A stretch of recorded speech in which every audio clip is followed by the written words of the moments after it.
And everyone, good morning. Good to see you all.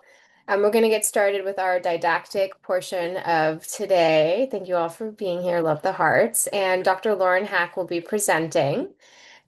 She's an associate professor, clinical psychologist, and chief of the School Age Youth Division in the UCSF Department of Psychiatry and Behavioral Sciences. After receiving her PhD at Marquette University and completing a predoctoral internship here at UCSF, specializing in evidence-based psychosocial services for youth with ADHD, Dr. Hack completed fellowships funded by the National Institutes of Health focused on adapting, implementing, and evaluating a school clinician training and ADHD intervention program for Spanish speakers in the United States and Mexico. She currently serves as Associate Director for the School Consultation Lead on the California Child and Adolescent Mental Health Access Portal, CalMAP, a CalHOPE program designed to increase timely access to mental health care for youth throughout California's communities, especially in the state's most underserved and rural areas. At UCSF, Dr. Hack is Associate Director for the Clinical Psychology Training Program and co-chair for the Diversity Committee Research Subcommittee. She's director of the Strive Lab and leads several clinical research efforts focused on improving family access to and engagement in school-based mental health treatment, both domestically and internationally. So I'll hand it over to you, Lauren.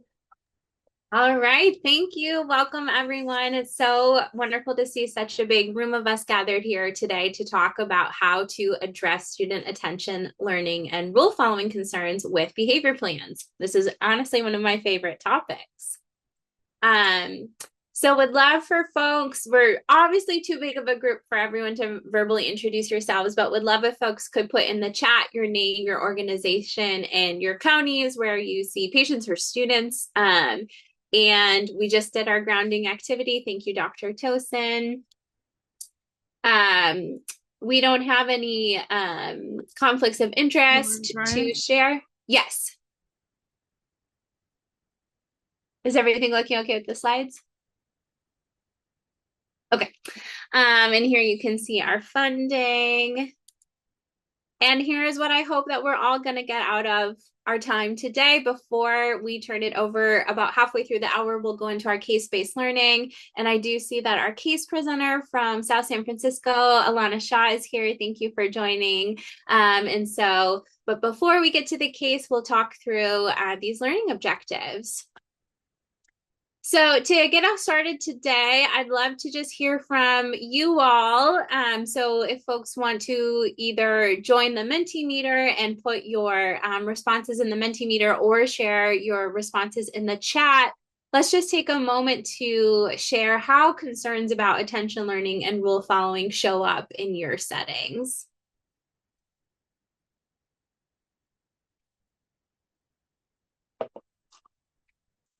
I'll give folks a moment to share that. You can use the QR code on your phone, and then you can see other people's responses as well. I'm just going to pop on myself so I can see.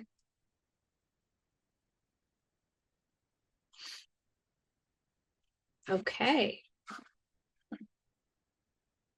So when we're talking about conditions related to impaired attention, learning, and rule following concerns, these include ADHD, learning disorders, as well as behavioral disorders, sometimes named oppositional defiant disorder or conduct disorder.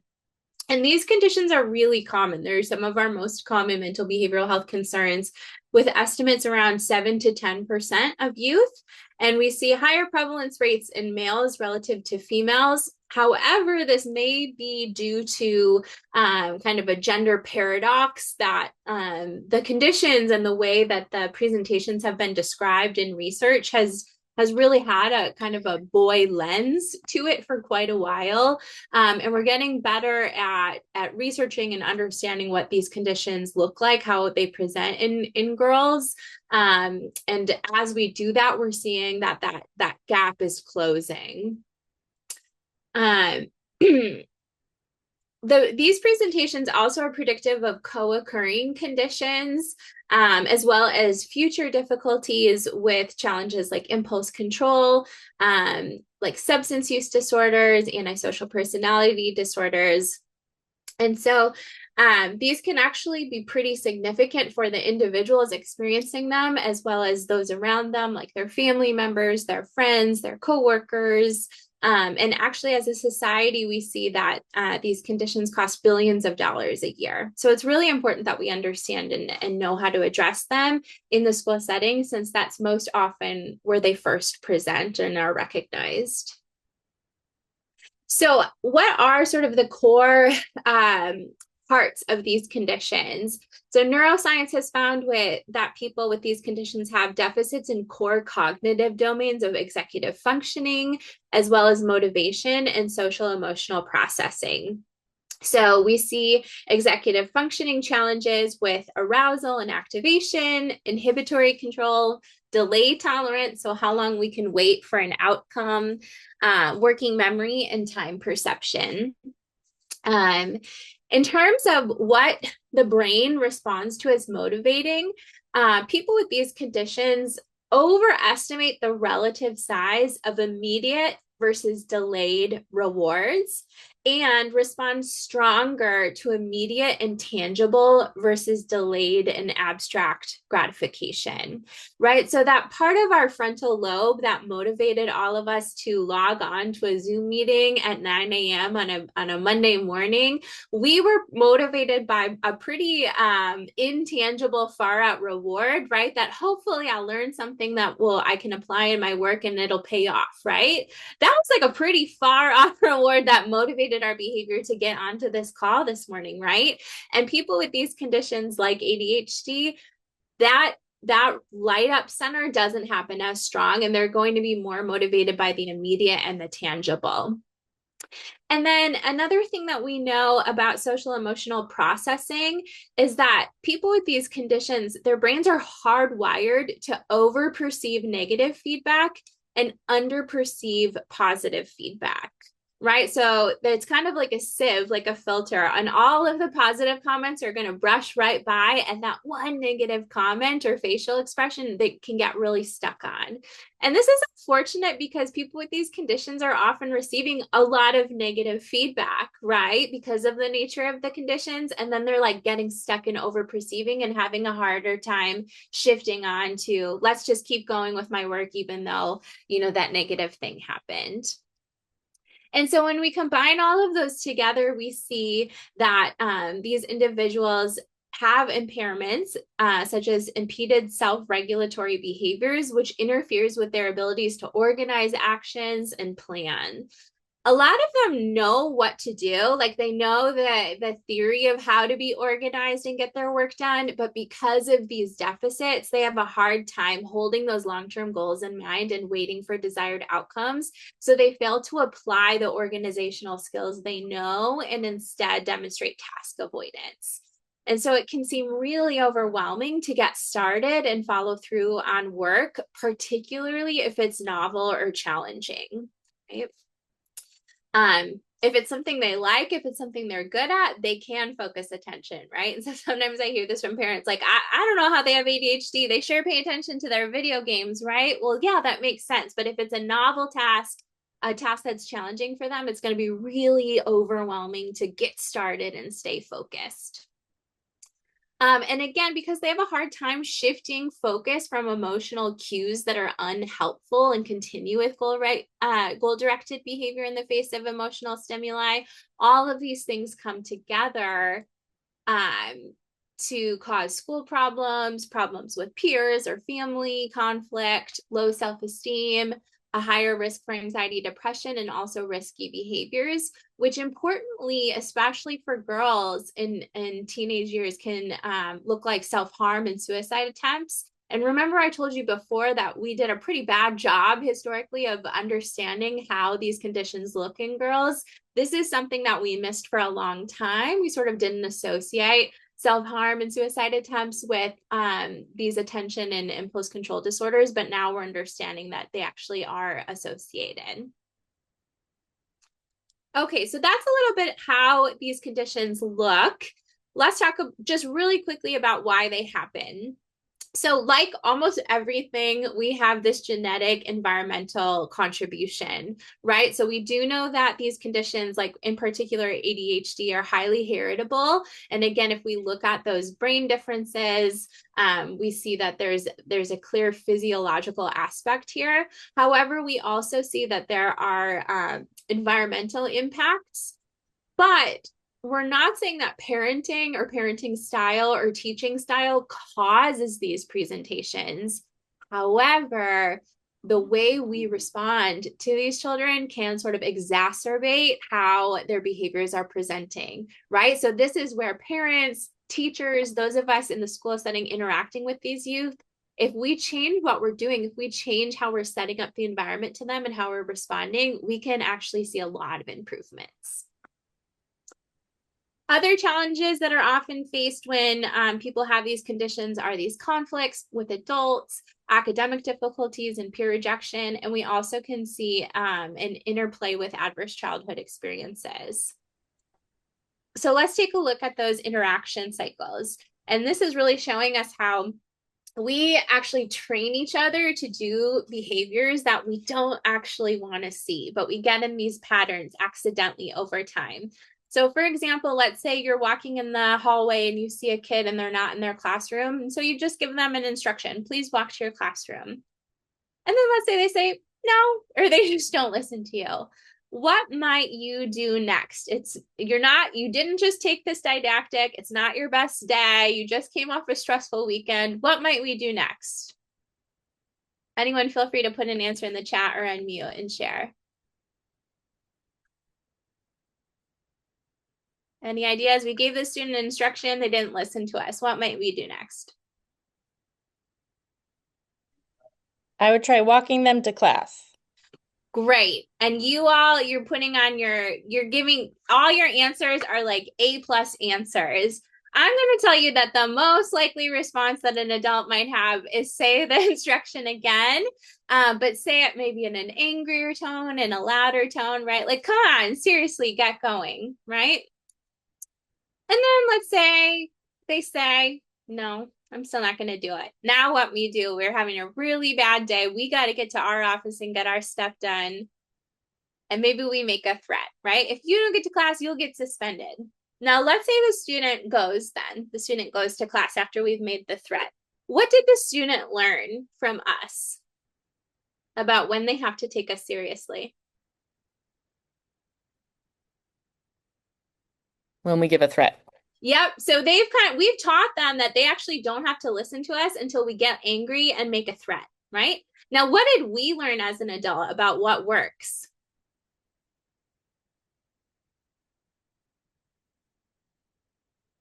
Using angry voices help, and threatening just gets the child to listen. Absolutely. And so what are we probably going to be likely to do next time? Just even start with an angry voice and a threat, right? But let's say the student still didn't go, and maybe we're like, whatever, it's not my problem. I'm just going to keep going. Like, someone's going to find them, right? Well, now what did the student learn?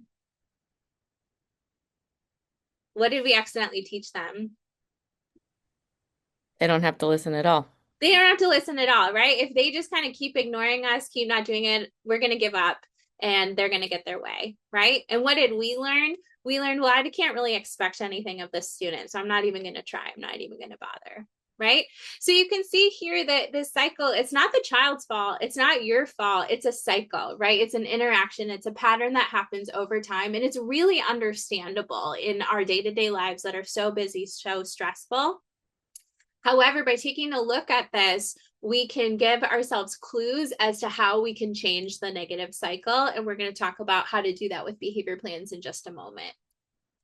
I did just really quickly want to talk on these other academic difficulties and peer factors like low academic achievement, peer rejection, or connecting with peers that are also exhibiting attention or rule following concerns, right? And how can we maybe buffer against some of those difficulties? There's research showing that if the child is able to maintain a high GPA and be involved in extracurriculars, that can really reduce some of those risks by fostering ties to the school community. And also, if we can teach emotion and behavior self-regulation skills, that also seems like it can be a buffer. In terms of adverse childhood experiences, so we consistently see a connection between the cumulative number of ACEs, one experiences, and mental health challenges, including attention and behavior concerns. And if we see individuals who have experienced multiple traumas and that results in emotion dysregulation, the likelihood of difficulties is going to increase in a strong and graded manner. So what's tricky about ACEs and attention and behavior concerns is that we know that they're more likely to go together, but also trauma reactions can look like externalizing problems, right? So sometimes, kids could be identified as having a behavior problem or having ADHD, and really that organic cause isn't there, and they're just exhibiting a trauma response. And there are ways to tease this apart, right? Because they can co-occur. So it's not always that one is just masking and looking like the other. But really, we want to think about, when did these behaviors present? Did it seem like there's always been some kind of underlying challenges with attention, learning, and behavior? Or really, did those happen after a pretty significant trauma exposure?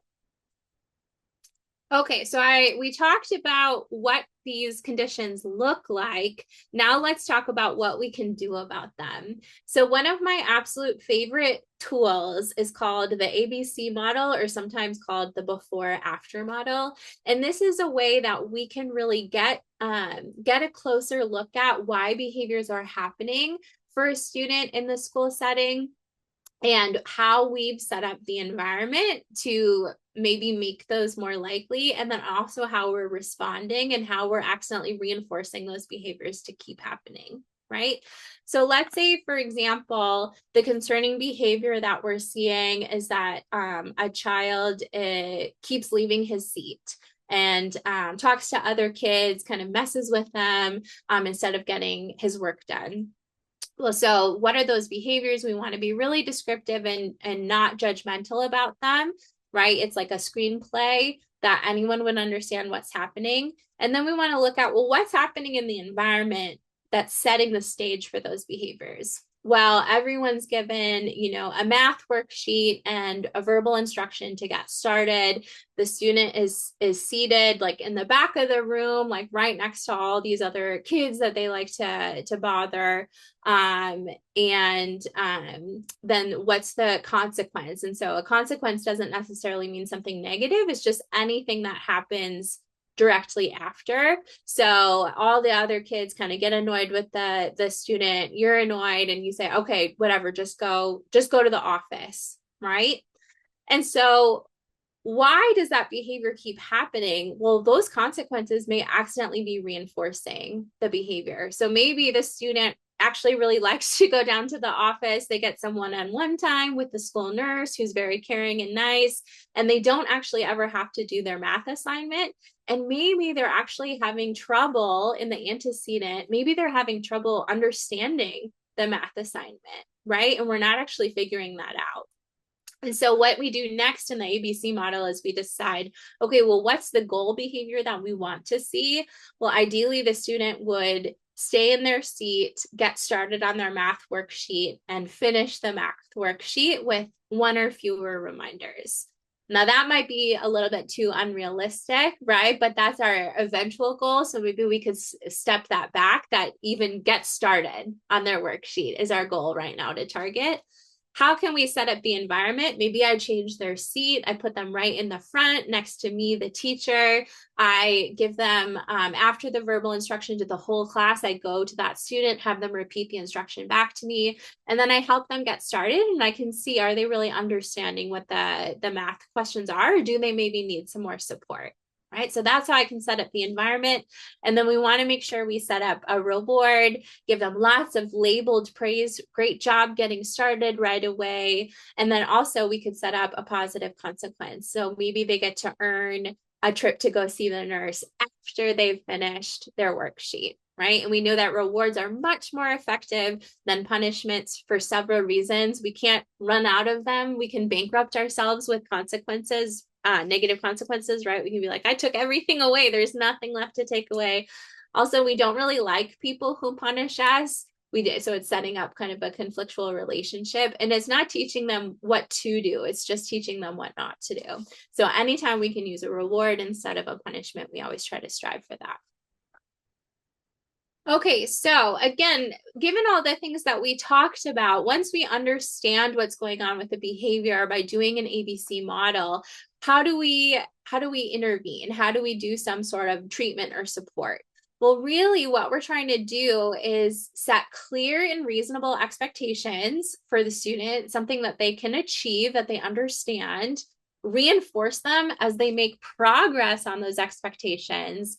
And also, if we can add in teaching and practicing executive functioning and emotion regulation skills, that can also round out their toolbox for how they can get through the day and do the things that they know they're supposed to be doing, but they're having a hard time putting it into place consistently. So I like to call these the 3 C's, right? So we want clarity, really well-defined expectations that they can achieve. We want coordination. We want to all the people that are in this the students' lives, we want to be talking to one another so that we all know what the goals are. We have a shared common language for that, and we all know what we're going to do in response to the behaviors. And then a lot of celebration. Frequent, very frequent and specific praise. We strive for 5 praise statements to every one redirection so that they're really learning what they're supposed to be doing. And again, we don't want to wait for perfection. We're going to give praise for even progress, even steps in the right direction. So how can we do that? One of the best tools for the school setting that we have decades and decades of research showing that these work are behavior support plans. And so sometimes people think of these like, oh, I don't want to like set up this negative thing for this child. But actually, when we set them up well, they're resilient focused, they're trauma informed. Why? Because clear expectations and structure help us feel safe, right? We know what's coming, we know how to be successful. And then we also give the student really clear guidelines for what reinforcement and rewards they're going to earn for those behaviors that we want to see. So here we have we'll put these up on the iEcho for you to download. You can also QR code. This is a check-in, check-out plan, behavior plan template. And then we also have an example on the second page. So we just want to define a couple of really clear behavior goals, and then you can set some point criteria for the child so that this is how they're getting more frequent reinforcement than having to wait a long time for a reward, because we said that's really hard. And then ideally, they get to earn rewards at home. If that's not possible, you can set up school-based rewards or do a combination every day for meeting those goals, right? And then we can also set bigger rewards for weekly progress. And again, we're not asking for 100%. We just want 80% or more, right? We really want them to be successful. So here's another look at those steps. You establish those SMART goals for them, establish rewards, and then monitor progress and tweak the system as needed. Just to round us out, some other considerations when we're working with these students. These are dialectics that are helpful to try to hold. Be consistent and also be understanding, right? So maybe they had a really bad weekend. Maybe they really didn't get a lot of sleep last night. We can be caring and compassionate while also holding limits, right? We want to be confident and also respectful. We want to treat them as an equal, or not an equal necessarily, right? But a human that is deserving of respect, just like we are. This one's important, I think. Being genuinely yourself really goes a long way, especially with these students. And also be the best version of yourself, right? Be a role model. And someone even put this in the chat when we were doing the brainstorming. Whenever we can give choices, that's a huge win because they feel like they're, having some agency. And if it's 2 choices that we're okay with, then we're getting a win too, right? All right.